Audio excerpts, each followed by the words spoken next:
All right, guys, so I've been wanting to get set up with a proper GPS watch, fitness tracker, sleep tracker for a while now, but specifically for trail running and mountain biking. So I wanted the GPS to be accurate. I also didn't want to spend a buttload of money here. So I wanted to try to find a couple that were under $100 that would be reasonable and give them kind of a fair shake, see what they offer, how accurate the GPS is, how accurate the sleep tracking is, and then what do they offer as far as workout tracking and fitness tracking and recommendations as far as what you should do per day and your fatigue levels, things like that. So kind of what does the app interface look like and how does that work? So I want to compare these on all of those features and see which is the best. So we've got a couple around $60. I'll have links to both of them. We're going to walk through the Amazfit Active and then the CMF GPS fitness tracker watch from the Nothing company. First, we're going to look at the Amazfit Active overall, and we'll compare both of the watches on this. Amazfit Active has all of your basic smartwatch capabilities. You can see your text, your notifications on there. It can track your heart rate all day. Interesting things that I thought were added. You have your stress tracking. Sleep tracking is pretty accurate. Fitness tracking for a ton of different workouts. You can change the watch faces and kind of all those basic things. It does have just one button on the side, and then the rest is touchscreen interface. You can change the raise to wake. So as you lift your hand, it turns on. You can shut that off so that it doesn't happen at night.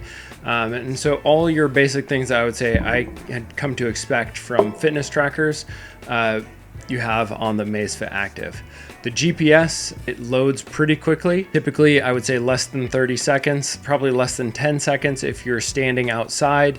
And then the GPS overall was pretty accurate. I'll get to you comparison and kind of a little test that I did with the GPS accuracy with the watch, or with the two watches, and then my Strava on my phone as a control in the experiment there. I also did a comparison of the sleep tracking to see how accurate those were in comparison to each other. The app is where I feel like I actually really enjoyed this watch. The Amazfit watches all run on the Zepp app.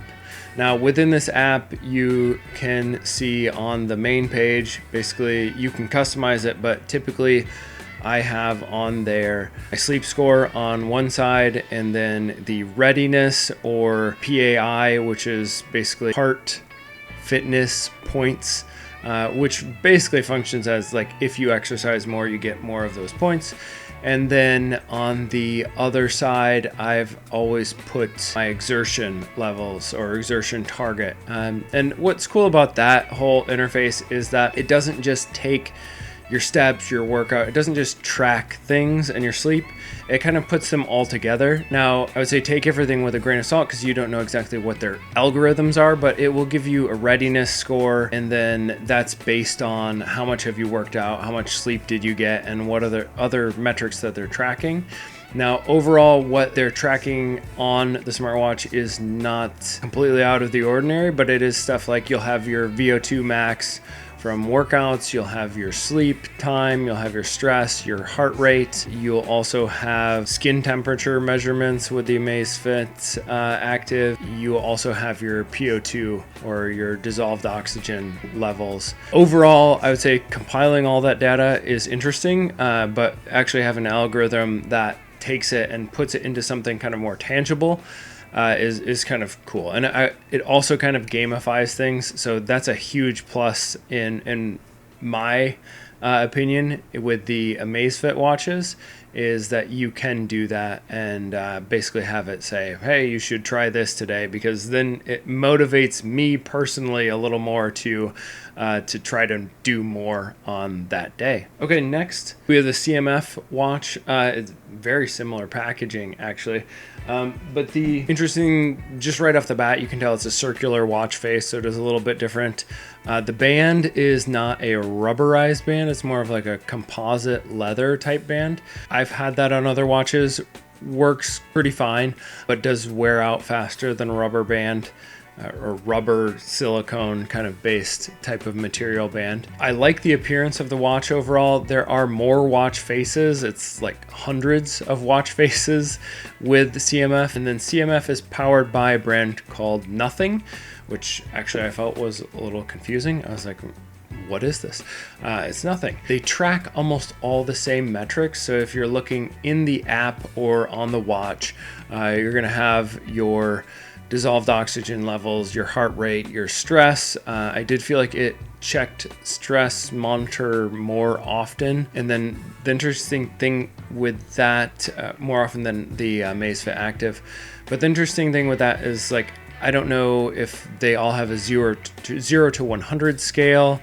It's kind of interesting, like, you know, what does this mean? The biggest thing with that is over time, you'll understand kind of where your stress level hovers, and you'll see if something bumps you out of that. So it could be interesting in that regard. You know, you might notice I got less sleep, now I'm more stressed. Oh, that's why. Or I didn't meditate, or I didn't exercise. Things like that I think are interesting to have when you have that stress tracking. But it also has your heart rate monitor, it has your fitness tracking. There are more, I think, types of workouts than I've seen in other watches, but I would say you're going to find whatever you're doing within there. It might be overkill, it might be more than you need, but that's definitely a positive. The watch just has one button, and then the rest is touchscreen, just like the Amazfit Active. And then when we get to the app, that's where I feel like I would like to see more from the Nothing company.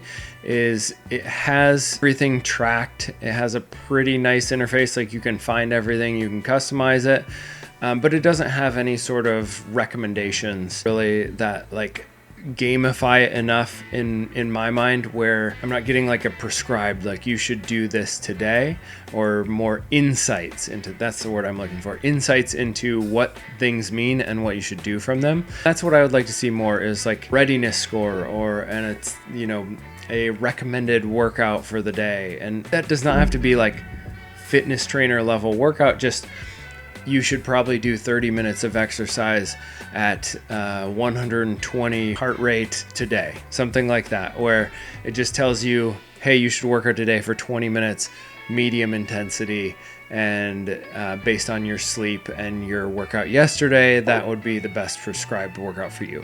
The CMF watch, I'll put the price down below, but I believe that is only $60, while the Amazfit Active right now is $70, so it is a little bit cheaper. The quality feels about the same. I would say the app, I like the app on the Zepp app for the Amazfit Active quite a bit more, and the way things are laid out there. Now, next, let's look at the accuracy of both the GPS and the sleep tracking, because I did compare all of those. So the sleep data, the results that I have here for each watch, this is on the same night, wearing the same watch on basically two watches on the same wrist. The CMF watch recorded 7 hours and 44 minutes of sleep, with 2 hours and 37 minutes of deep sleep, an hour and 33 of REM sleep, and then it didn't give a score. The Amazfit Active, 7 hours, 37 minutes of sleep, pretty similar.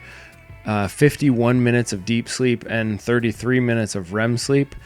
So the CMF gave me a much higher amount of REM sleep and deep sleep, so maybe it's a little less sensitive. And then Amazfit Active gave me a 76 sleep score for that night. Running, I had Strava as kind of a control on my phone. You'll find that Strava maybe is the least accurate of any of them with these numbers, but the Amazfit Active had 1.21 on mileage, 11 minutes and 6 seconds as the overall recording time. CMF had 1.22 on the mileage, 11 minutes exactly recording time. Strava had 1.26 on mileage, which I like that one more, and 11 minutes of runtime. And then I did another test with the Amazfit and Strava only. Strava said 1.27, Amazfit said 1.25. The interesting thing was I did the same run 3 times with Strava on my phone, and I got 1.22 one time, and then I got 1.25, and then I got 1.27. So Strava on your phone, maybe not the most reliable. As you can see, the Amazfit and the CMF were closer to each other than the Strava was to them. So the watches seem like maybe they're more reliable than the phone GPS. Now at the end of all this, you have to crown a champion, right? So if the goal was to find the best smartwatch for under $100 for mountain biking, trail running, outdoor activities, I would choose the Amazfit Active. I would definitely endorse this watch. It's a very basic, sleek design, but it also seems like super reliable, super simple, and it tracks a lot of information, even skin temperature. So you have your skin temperature, you'll have your resting heart rate, your VO2 max, your SpO2, and then you have a pretty nice layout in the app. So I would definitely endorse this watch. Get outside, go for a run, go ride your bike, and I'll catch you on the trails. Cheers.